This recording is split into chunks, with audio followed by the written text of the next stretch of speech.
नमस्कार. मी सुवार्ता शिरसाट. मी लिहिलेली आजची कविता ही अर्धांगिनीवर लिहिलेली आहे. अर्धांगिनी म्हणजे जीवनसाथी, जी आयुष्यभर पतीच्या जीवनात सुखदुःखात सहभागी होत असते. ती अर्धांगिनी. तिलाच आपल्या समाजात विविध नावाने ओळखल्या जाते. ते म्हणजे अर्धांगिनी म्हणजे बायको, पत्नी, भार्या, गृहस्वामिनी, सहचारिणी. तसेच तिला आयुष्याची संजीवनी म्हटले तरी वावगे ठरणार नाही.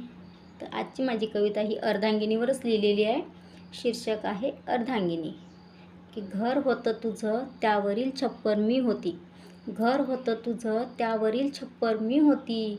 मार्ग होता तुझा पण मार्गदाता मी होती. मार्ग होता तुझा पण मार्गदाता मी होती. कूळ होतं तुझं पण वंश वाढवणारी मी होती.